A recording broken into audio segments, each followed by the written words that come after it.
आप देख रहे हैं दहाड़ न्यूज जौनपुर, सच दिखाने की हिम्मत। नमस्कार, मैं कपिल देव सिंह दहाड़ न्यूज जौनपुर में आपका स्वागत करता हूं। इस समय हमारे साथ में वरिष्ठ समाजसेवी जस सिंह अन्ना बैठे हुए हैं। इस समय चुनावी गहमागहमी बहुत जोरों पर चल रहा है। इस समय आप ये जान लीजिए कि चुनाव सभी नेताओं के या सभी क्षेत्रवासियों के या सभी जनता के सर पर चढ़कर बोल रहा है। इसी बीच में अपना कीमती समय निकालकर वरिष्ठ समाजसेवी हमारे मड़ियाहू क्षेत्र के, हमारे जनपद जौनपुर के मड़ियाहू क्षेत्र के जस सिंह अन्ना जी हमारे बगल में बैठे हैं, जिन्होंने बहुत से ऐसे कार्य किए हैं, जनता की आवाज़ बन करके लोगों के दिल में राज करने वाले ऐसे महान विभूति का आपका साक्षात्कार हमारे चैनल के माध्यम से आप लोगों तक आ रहा है। सबसे पहली बात तो अन्ना जी, आपका हमारे चैनल में स्वागत है। आपने अपना कीमती समय निकाल करके हमारे चैनल को दिया, उसके लिए आपको बहुत बहुत धन्यवाद। सबसे पहली बात तो सर, आज का जो ये चुनावी दौर चल रहा है, इस समय आप जान ही रहे हैं कि नेता इतने हो गए हैं कि गिनती कर पाना बड़ी मुश्किल की बात है। तो ये चुनाव जो है, इसको आप किस नज़रिए से देख रहे हैं? कुछ अपनी बातों को रखें जो लोगों तक जाए कि किस प्रकार का नेता हमको मड़ियाहू विधानसभा में चाहिए, या कौन से नेता हमारे लिए अच्छे हैं, या किस विचारधारा वाला नेता हमको चाहिए अपने क्षेत्र के लिए। मैं दहाड़ न्यूज को बारंबार चरण स्पर्श बंदन अभिनंदन करता हूं और जौनपुर जिले के बहुचर्चित पत्रकार कपिल देव सिंह का बार बार चरण स्पर्श करता हूं, जिन्होंने एक ऐसा चैनल बनाया है जो जनता के लिए बहुत ही लोकप्रिय है।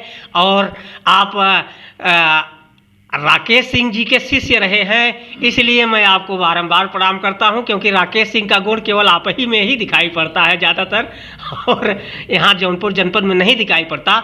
तो आज जहाँ तक परिचर्चा है चुनाव की, तो चुनाव सर पर चढ़कर बोल रहा है। पहले लोग खेती करते थे, किसानी करते थे और सर्विस के लिए दौड़ते थे बम्बई, दिल्ली, कलकत्ता, और शिक्षा के लिए दौड़ते थे कि हमारा बेटा कुछ पढ़ करके बन जाए। लेकिन आज सबको पिछाड़ते हुए चुनाव जो है सबके सर पे गांव गांव घर घर टहल रहा है। हर चाय की दुकान एकदम मीटिंग का अड्डा बना हुआ है, और ऐसा लग रहा है कि भारत में ये प्रजातंत्र जो है इतना ज़्यादा कारगर है कि हर व्यक्ति चुनाव ही उसके सर पे बोलता है।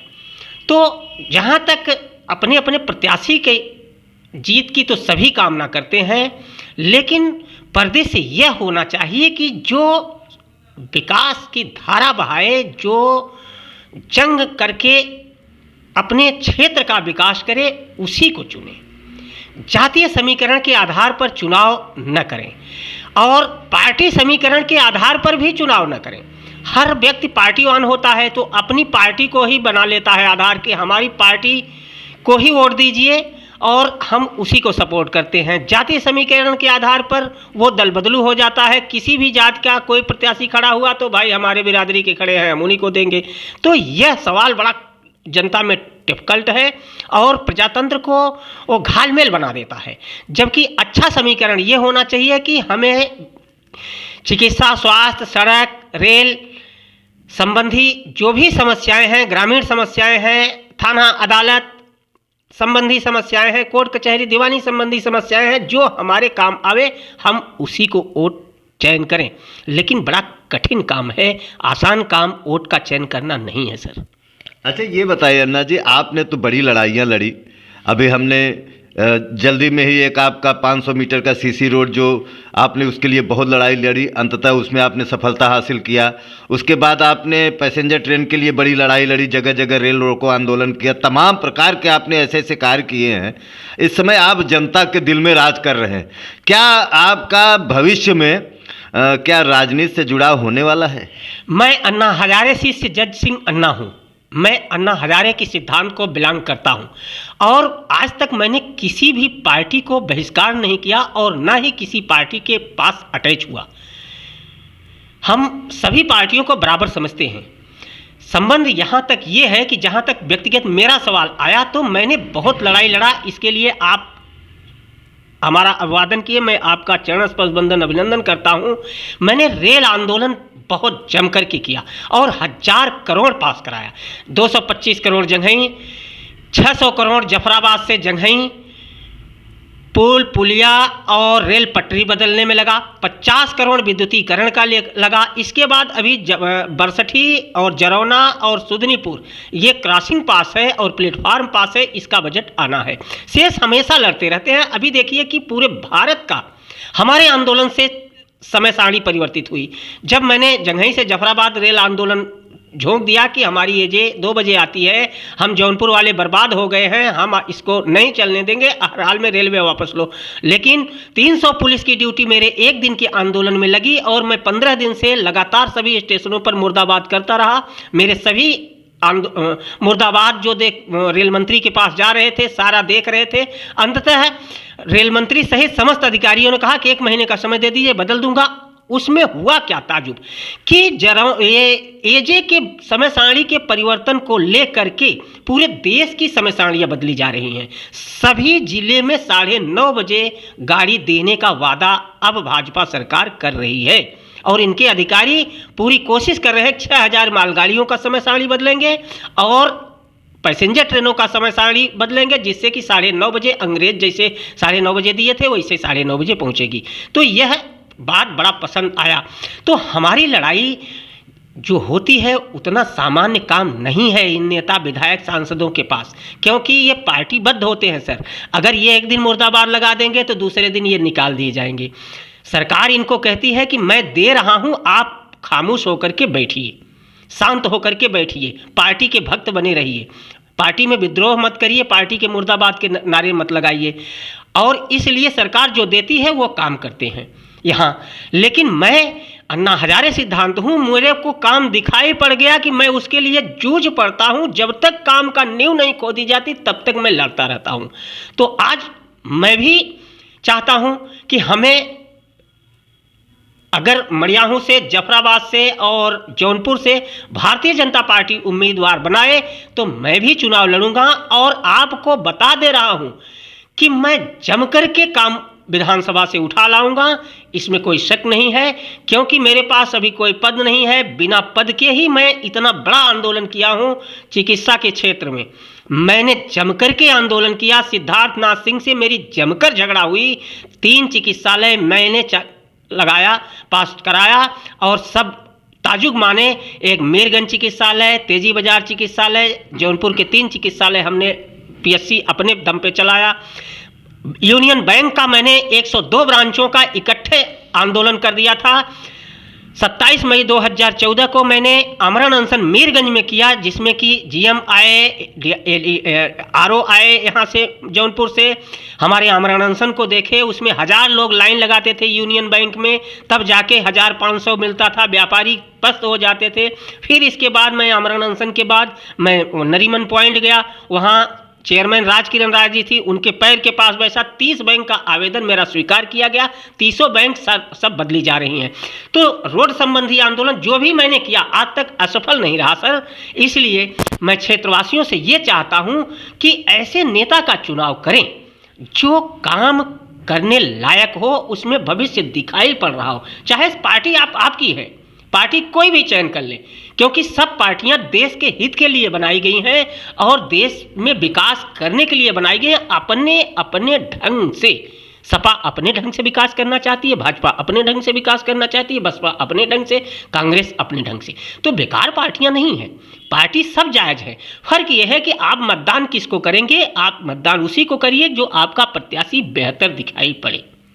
सर, जैसे अभी चुनाव जो है सर पर चढ़कर बोल रहा है लोगों को, कुछ लोग जो है चुनाव में स्वरोजगार का मुद्दा लेकर उतर रहे हैं और कुछ जो है अपने पुराने 5 साल में, जैसे हमारे वर्तमान विधायक इस समय माननीय डॉक्टर लीना तिवारी जी हैं, इन्होंने तमाम कार्य किए। जैसे ये बसोही का पुल उन्होंने ही पास करवाया नितिन गडकरी जी से कह करके। उसके बाद मड़ियाहू सामुदायिक स्वास्थ्य केंद्र में ऑक्सीजन प्लांट का उन्होंने खुद अपने निधि से और अपने पास से वो उसको चालू करवाया। तब और इसको एनएच में लाने के लिए, जो जौनपुर भदोही मार्ग है, इसको एनएच में लाने के लिए लीना तिवारी जी ने अथक प्रयास किया, तब जाकर कि एनएच में हुआ। और वहीं सपा जो है कह रही है कि ये वर्तमान जो नेता है, जो विधायक है, जो मुख्यमंत्री है, कोई काम नहीं किए। तो मैं ये जानना चाहता हूं आपसे कि क्या अहम मुद्दे होने चाहिए ये इस चुनाव में। जो प्रत्याशी लेकर चुनाव मैदान में उतरेगा, इन मुद्दों को छोड़कर क्या विशेष और अहम मुद्दे होने चाहिए? ढोल पोल तो हर जगह होती है सर। देखें, दोनों विधायक सामने हैं। आपके सुषमा पटेल जी भी विधायक रही हैं और लीना तिवारी भी विधायक रही हैं। अब दोनों अगर मैदान में आ जाते हैं तो दोनों विधायक के कार्यकाल को जनता समझ नहीं पाती है और बराबर ही समझती है कि विधायक दोनों हैं, दोनों ने बराबर काम किया। लीना तिवारी का प्रयास रहा है, उन्होंने अच्छा काम किया है। जो ये पुल की बात आपने कहा तो लीना तिवारी का ही श्रेय है। हम लोगों ने केवल धमकी दिया था कि आंदोलन करेंगे, आपका पुल तोड़ देंगे और ट्रकें जला देंगे अगर नहीं पास होता है, लेखनी लिखे। लेकिन उसमें हम लोग आंदोलन नहीं किए। लेकिन लीना तिवारी एक विधानसभा से इसको काम कराए, तो इसका श्रेय मैं लीना तिवारी को ही दूंगा। उसमें सांसद भी बीच में कूद पड़े थे कि हमने भी पास करा दिया है, तो सांसद का योगदान नहीं था इस पुल को पास कराने में, लीना तिवारी का। एनएच का भी तो हमेशा से आया है कि एनएच के लिए सभी जिले के सभी पत्रकार लिखते हैं, सभी अधिवक्ता लिखते हैं, सभी बुद्धिजीवी लिखते हैं, सभी आंदोलनकारी लिखते हैं। लेकिन लीना तिवारी का वर्चस्व ज़्यादा एनएच पे रहा क्योंकि वो विधायक के रूप में लिखी हैं। और जनता से यही आग्रह करूंगा कि फिर वो सोचे समझे विचार करें तब वोट दें, क्योंकि जातीय समीकरण की तरफ वोट भगेगा। अगर सुषमा पटेल जी टिकट पाती हैं सपा से तो आपको बता दूं पटेल वर्ग की ज़्यादा वोट सुषमा पटेल की तरफ भागेगी, क्योंकि बिरादरी बहुत महत्वपूर्ण होता है। इतना विचार किसी के पास नहीं है कि कर्म करने वाले को ही दिया जाए ना। तो हाँ, यहाँ जाति समीकरण, यादव जो है सब सपा की तरफ भागेंगे, मुसलमान सब सपा की तरफ भागेंगे, छोटी जातियाँ भी अगर कुछ वोट सपा की तरफ दे रही हैं। भाजपा की तरफ ये है कि भाजपा वाले तो भाजपा को वोट देते ही हैं, 2-4 वोट हो हल्ला के लिए छोड़ देते हैं कि हम नाखुश हैं, हम ये हैं वो हैं। तो कांटे की टक्कर होगी अगर सुषमा और लीना तिवारी में हो गया मामला। इसके बाद श्रद्धा यादव का भी टिकट अभी विचार किया जा रहा है। उनके समर्थक कहते हैं श्रद्धा यादव के हम ही मिलेंगे, जबकि एक विधायक टूट करके आई है तो उसका वचन है कि हम यहाँ से टिकट देंगे तभी मैं आपके पार्टी में आऊँगा, तो वो वचन दे चुके हैं। तो इस हिसाब से ज़रूर लास्ट टाइम में कुछ ना कुछ गलतफहमी होगी। हो सकता है कि श्रद्धा यादव को अगर नहीं टिकट कटता भी है तो उनको पार्टी का किसी विशेष पद पर बैठा देंगे। हाँ, श्रद्धा यादव ने 5 साल मेहनत किया है जनता के साथ, चक्का जाम, रोड जाम और दुख सुख में श्रद्धा यादव ने सपा में काम किया है। अब लीना तिवारी का है तो लीना तिवारी बराबर सबके यहाँ पहुँची हैं, इनका भी वर्चस्व रहा है। लेकिन इतना ज़रूर है कि विकास की जो धारा बहनी चाहिए वो विकास की धारा न सुषमा पटेल जी बहा पाए और न ही लीना तिवारी बहा पाए। इस बात का जनता को मलाल है। क्या श्रद्धा विधायक ने बहाया था उस समय विकास का? नहीं, श्रद्धा उस समय सरकार के पास बहुत पैसे नहीं थे। श्रद्धा यादव ने विकास के बहुत पैसे उस समय नहीं थे, लेकिन इतना जरूर था कि अपने खेमे में वो संतुष्टि पाई हुई थी, दूसरे खेमे वाले नाराज थे। विकास की धारा तो अभी कोई जौनपुर जनपद में नहीं बहा पाया है। आप कहते हैं केवल मड़ियाहू की 2 पार्टियां हैं, जनपद में ऐसा कोई आया ही नहीं कि विकास की धारा बहाए। रऊफ जाफरी जो थे सन 51 में, उनके अलावा तो जनपद में हम बहुत कम लोग सोचते हैं कि ऐसे कुछ पैदा हुए हों कि विकास की धारा बहा दें। अच्छा, पार्टियों के लिए हमने आपसे एक, हमारा सवाल वहीं का वही रह गया। हाँ। हमने आपसे पूछा कि कुछ ऐसे अहम मुद्दे हों जो पार्टी उसको अपना मुद्दा बनाकर मैदान में उतरे। आइए, सबसे अहम मुद्दा मड़ियाहू रेलवे क्रॉसिंग ही है। तो मड़ियाहू रेलवे क्रॉसिंग तो सभी लिख रहे हैं, सभी कह देंगे हम मड़ियाहू रेलवे क्रॉसिंग बना देंगे, लेकिन वो जज सिंह अन्ना नहीं है कि अभी चाहे मैं चाहूँगा तो इसको 6 महीने के अंदर सैंक्शन करा के 6 महीने के अंदर नींव खुदवा दूंगा। लेकिन कुछ काम छोड़े रखता हूँ इसलिए कि ये बाहुबली लोग भी जरा अपना दमखम दिखा दें। मतलब इस पर ब्रिज चाहते हैं हम तुरंत कहते, सबसे पहला काम है कि ओवरब्रिज हो जाए तभी बेहतर है, नहीं तो इतना बड़ा जाम निकलने वाला कैसे है। और प्रतिदिन जब जाम लग रहा है तो हर आदमी परेशान है।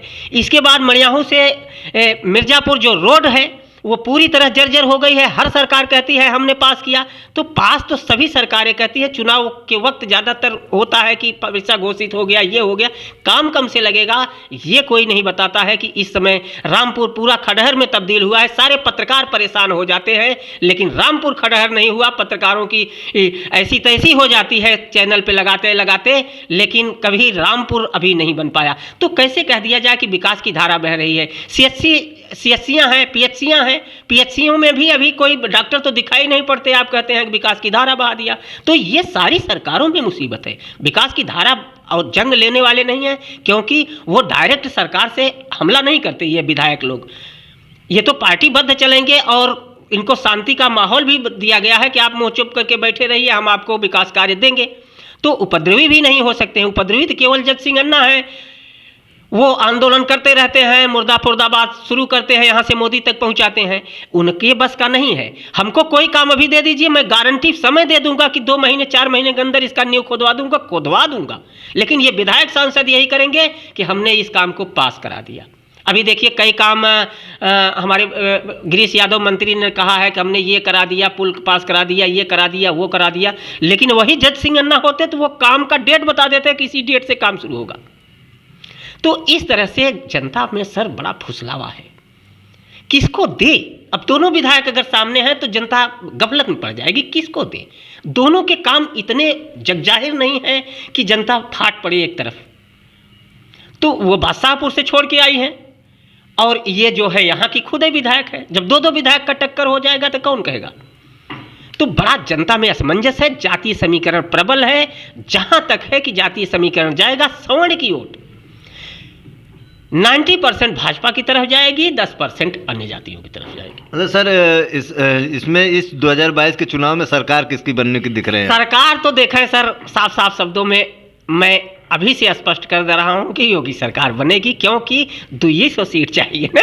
तो ये सब तो 200 सीट उनकी मिल जाएगी। लहर इतना खराब नहीं है, काम हुआ है, लेकिन बहुत जोरदार टक्कर सपा देगी, इतना मानना पड़ेगा। सपा तो 400 कह रही है सर, 400 पार। कहने के लिए तो हम पूरा 100% कह देंगे, सभी चुनाव लड़ रहे हैं तो, और सब 400 जब सपा लेगी तो और सब क्या करेंगे? कहने का और करने में थोड़ा फर्क है। सपा में इतनी लहर अभी नहीं बन पाई है। हाँ जरूर सपा में कुछ विधायक टूट करके आए हैं, 15-20-22 विधायक जो आए हैं उनको पुनः टिकट दिया जा रहा है। वो विधायक इसलिए टूट के आए कि भाजपा में उनको सम्मान कम दिया, भाजपा ने उनको काम कम दिया, और भाजपा में जब वो अपने सम्मान की दृष्टि से वो बाहर आए हैं, उसका फायदा सपा पाएगी। लेकिन ऐसा विचार अभी नहीं बन पाया सपा में, ऐसी लहर कोई क्रांति नहीं ले पाई सपा की सरकार बन जाए। सर चलते चलते आगे जो है 26 जनवरी आ रहा है, गणतंत्र दिवस आ रहा है, और अभी नया साल और मकर संक्रांति बीता है, और चुनाव समझ लीजिए हम लोग चुनाव को भी एक उत्सव के रूप में ही देख रहे हैं। तो क्षेत्र की जनता से, अपने देश की जनता से कुछ संदेश देना चाहेंगे आप? हम जनता से यही संदेश देना चाहते हैं कि जो हमारे पत्रकार बंधु हैं पहले उनका सम्मान करें, क्योंकि हम पत्रकारों को कुछ देते नहीं हैं। अपना पेट्रोल, अपना वाहन, अपना समय दिन भर गंवाना, दिन भर आपके पीछे डरना, दिन भर सही न्यूज निकालना, सही न्यूज निकाल करके आपको दिखाना, आपके पास वो चैनल देखने का भी फुर्सत नहीं है। तो ये सब जनता को पहले करना चाहिए कि मीडिया के माध्यम से सही बात जाने कि सही बात है क्या। अंततः मीडिया फाइनल कर देगी, चुनाव के 10 दिन पहले फाइनल कर देगी कि कौन जीत रहा है। ये मीडिया का बड़ा अच्छा काम है, क्योंकि इतना सर्वे मीडिया करती है कि वो जड़ तक पहुंच जाती है। और हम मड़ियाहू दर्शन लाइव और दहाड़ न्यूज आप सबका स्वागत करते हैं। मैं जनता से चलते चलते यही कहना चाहता हूं कि जनता विकास पुरुष खोजे, जमीन में से पूरा खेत खोज डाले कि सोना कहाँ निकलेगा, तो वहाँ निकले। ये नहीं कि खेत देख ले कह दे चलो वो दो सब सोने उगेगा। नहीं, सोना खोजा जाता है, आप खोजो। और हमारी निगाह में तो अभी विकास पुरुष नहीं पैदा हुआ है। विकास पुरुष पैदा होता तो हम बनारस की तर्ज में जौनपुर विकसित कर देते। अभी बनारस से हमको कुछ मिला थोड़ी। सब बनारस में ये प्रधानमंत्री जी कितना पैसा बनारस में दे रहे हैं, सोना बना रहे हैं, लेकिन वहीं 8 जौनपुर में नहीं छिड़कते। हाँ, जौनपुर में विकास किस बात का हुआ? रेल आंदोलन हुआ, रेल का विकास हुआ, 1000 करोड़ के आसपास जंघई से जफराबाद तक खर्च हुआ। तो रेलवे ने आपको दिया, ऐसा नहीं है कि आप बिना पैसे कह गए। रेल में 1000 करोड़ आप पा चुके हैं भाजपा से। तो ये तो कहना पड़ेगा कि मैंने 1000 करोड़ पा गए, लेकिन पूर्ण विकास नहीं कहा जाएगा। और क्यों? क्योंकि ये लोग मुंह चुप करके बैठे रहे, कुछ बहुत जंगबाजी से मांगे नहीं, मांगे होते एक तो सवाल और आ रहा है अन्ना जी कि कुछ लोगों का कहना है कि मंदिर बनना जरूरी नहीं था, उससे रोजगार नहीं मिलेगा।